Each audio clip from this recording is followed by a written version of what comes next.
Tipos de entrevista o entrevistas, ¿vale? Es una lección breve sobre, ya hemos visto la importancia de la evaluación en el malestar mental.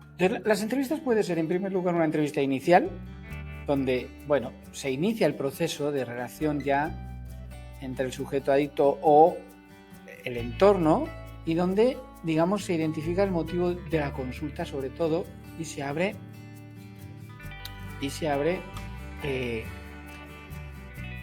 la interacción, ¿no? Es muy importante la entrevista inicial motivacional, porque además es el primer encuentro entre el entrevistador y el entrevistado o entrevistados.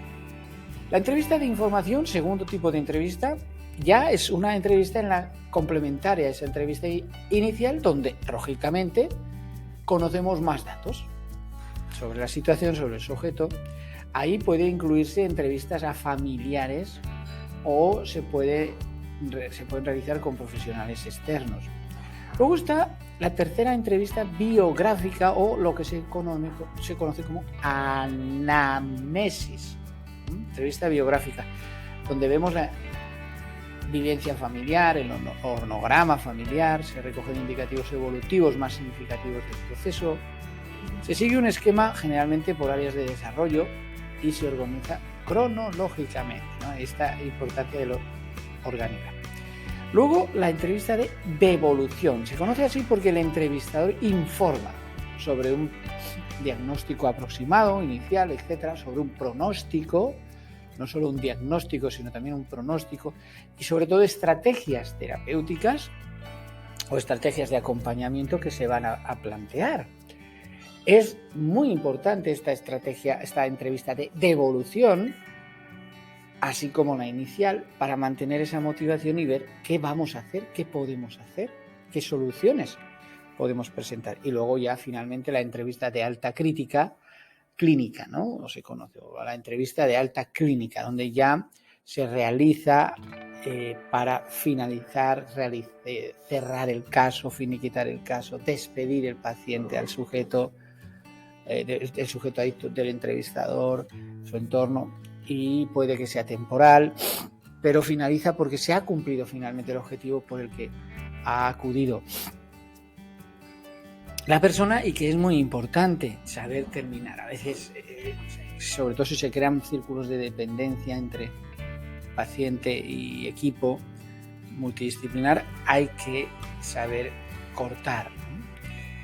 Estas entrevistas, aparte de tener organizado el tiempo, nos ayudan mucho para saber qué hacer y no ser meras consejerías pastorales. Las entrevistas sobre adicciones, en apoyo a adicciones, no son consejerías pastorales.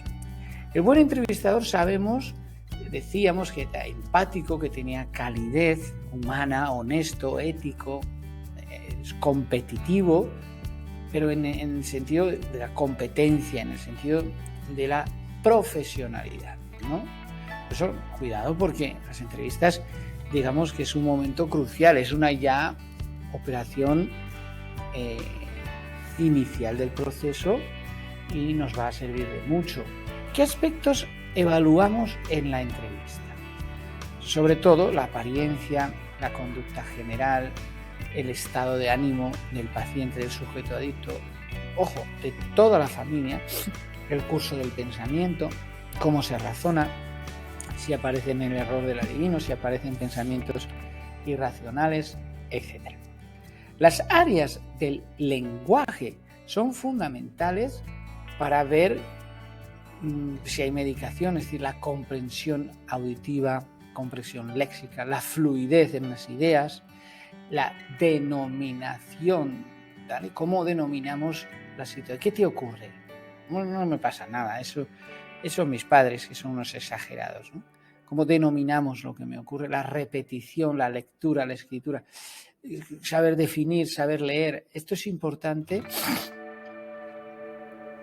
Escribir en las áreas del lenguaje, porque no olvidemos, dentro del lenguaje, que por cierto es milagroso como aprendemos a hablar y cómo nos comunicamos, sobre todo el lenguaje emocional. Pues ahí vamos a encontrar innumerables pistas dentro de esta forma de proceder. Las herramientas, digamos, o los manuales o la bibliografía, los materiales más conocidos dentro de la salud mental para valorar el estado de salud mental, etcétera, pues está el MMSE, es decir, Modified Mini Mental State Examination, el examen del estado mental modificado.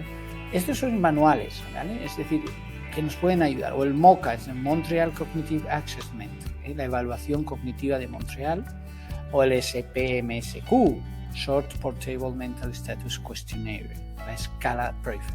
Simplemente son materiales, por supuesto, junto al manual DSM volumen 5, que nos ayudan dentro de las herramientas para evaluar nuestra primera entrevista, nuestro acercamiento a acompañamiento terapéutico. Próximo día nos veremos para los criterios emocionales, los criterios de emoción. No olvidemos que en el fondo la adicción es un desajuste en un proceso emocional, de recibir, emitir e interpretar las emociones. Nos veremos en el siguiente tema, criterios